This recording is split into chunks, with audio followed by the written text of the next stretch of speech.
Hi అండి అందరికీ అందరూ ఎలా ఉన్నారు? అందరూ బాగున్నారా? నేను కూడా బాగున్నాను. Welcome to my channel life journey Padma. ఈ ఛానల్ని మీరెంతగానో ఆదరిస్తున్న మీ అందరికీ థ్యాంక్ యూ అండి. Thank you so much.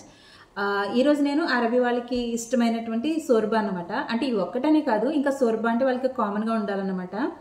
Night కానీ పగలు కానీ అంటే భోజనానికి మన మధ్యాహ్నం భోజనంలోకి కానీ సాయంత్రం కానీ ఖచ్చితంగా సోర్బా అయితే ఉండాలి. కొంతమందికి అవసరం లేదు కానీ కొంతమందికి ఖచ్చితంగా సోర్బా అయితే ఉండాలి.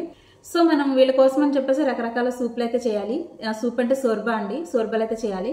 ఒకరోజు కందిపప్పుతో సోర్బా, ఇంకొక రోజు కూరగాయలతో సోర్బా, ఒకరోజు గుమ్మడికాయతో సోర్బా, అలా ఉంటుంది అనమాట. సో ఈ రోజు మరి వేటితో సోర్బా? వీటితో అనమాట. మీ ఇళ్లలో చాలా మంది ఇళ్లలో ఇటువంటివి ఉంటాయండి. కొత్తగా వచ్చే వాళ్ళకి అర్థం కాదు, పాతగా వచ్చే వాళ్ళకి ఒకసారి రెండు సార్లు మనం సూప్ కాస్తే ఇంకా ఆటోమేటిక్గా అర్థమైపోతుంది. కానీ మరి ఫస్ట్ టైం వచ్చి ఈ ప్యాకెట్లు చూసి ఎలా కాయాలి అని చెప్పేసి అంటారు కదా, వాళ్ళ కోసం అని చెప్పేసి ఈ వీడియో అనమాట. సో ఈరోజు ఈ సూప్ అయితే మనం రెడీ చేసేసుకుందాం. వచ్చేయండి. ఇలాంటి ప్యాకెట్లతో సోర్బా కాసే అంటే ఎలా కాయాలి ఏంటని చాలా మందికి డౌట్ వస్తుంది. అంటే కొత్త వాళ్ళకి అనమాట, వంటకి కొత్తగా వచ్చే వాళ్ళకి అర్థం కాదు. సో మన వీడియో వాళ్ళకి ఉపయోగపడుతుంది అనుకుంటున్నాను. ఉపయోగపడుతుందంటే షేర్ చేసేయండి. ఓకే, మరి ఈ వీడియోలోకి వెళ్ళిపోదాం. అసలు దీంతో సూప్ ఎలా చేస్తారని చెప్పేసి చూసేద్దాం. వచ్చేయండి.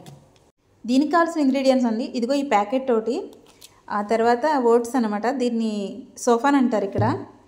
నేను ఒక 5 స్పూన్లు సోఫాన్ తీసుకున్నాను. స్పూన్ అంటే పెద్ద స్పూన్ అండి. ఒక 5 స్పూన్లు అయితే తీసుకున్నాను అనమాట ఓట్స్ని. తర్వాత ఈ ప్యాకెట్ కూడా ఇందులో వేసేసి నానబెట్టుకోవాలంట వాటర్ వేసి. ఇలా చన్నీళ్ళు అయితే వేసేసి నానబెట్టేసుకోవాలండి. ఒక 10 నిమిషాలు, ఒక పావు గంట నానబెడితే సరిపోతుంది.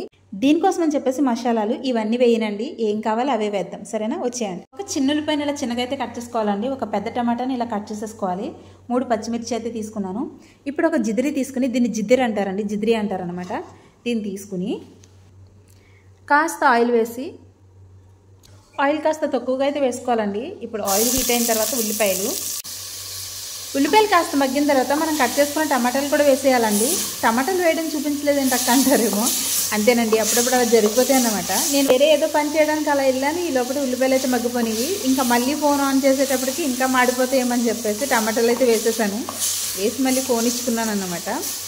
ఉల్లిపాయలు కాస్త మగ్గితే చాలు. ఇలా టమాటాలు కూడా కాస్త మగ్గిపోవాలి.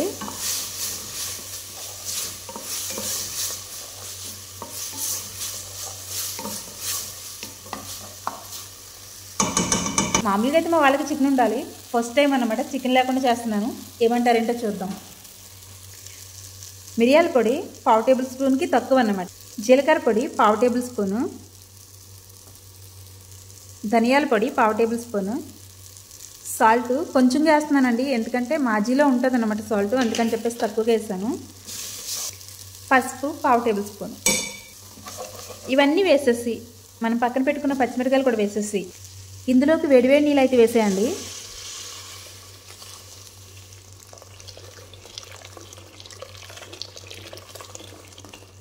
ఇలా వాటర్ వేసేసిన తర్వాత ఒక పావు గంట, అంటే ఉల్లిపాయ ముక్కలు అవి ఉడికినాయి అనేంతవరకు అయితే కొంచెం ఉడకనివ్వాలండి.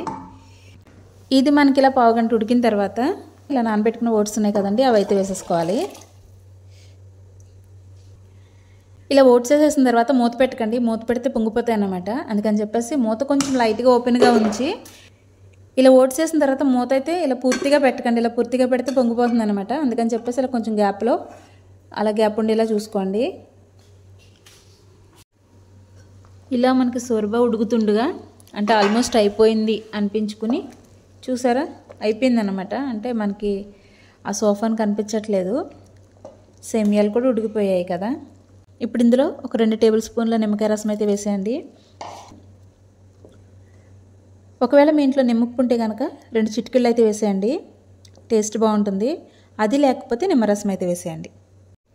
ఇలా నిమ్మరసం వేసిన తర్వాత ఒక 2 నిమిషాలు ఉడకనిస్తే సరిపోతుందండి. ఈ స్ట్రక్చర్కి వచ్చేసరికి దింపేసుకోవాలి. అంటే మరీ పలచగా ఉండకూడదు, అలానే చిక్కబడిపోకూడదు అనమాట.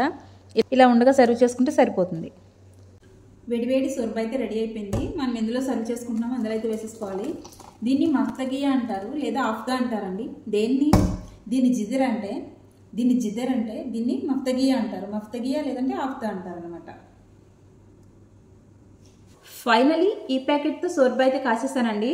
ఈ ప్రాసెస్ అంతా మీ వరకు తీసుకొచ్చాను. మీకు నచ్చినట్లయితే ఈ వీడియోకి ఒక లైక్ చేయండి. మీ అభిప్రాయాన్ని కామెంట్లో చెప్పండి. ఎవరికైనా ఉపయోగపడుతుందంటే షేర్ చేయండి. మన ఛానల్ని ఫస్ట్ టైం చూసినట్లయితే ఒకసారి ఛానల్ని చెక్ చేయండి. మీకు నచ్చినట్లయితే సబ్స్క్రైబ్ కూడా చేసుకోండి. Thanks for watching. బాయ్.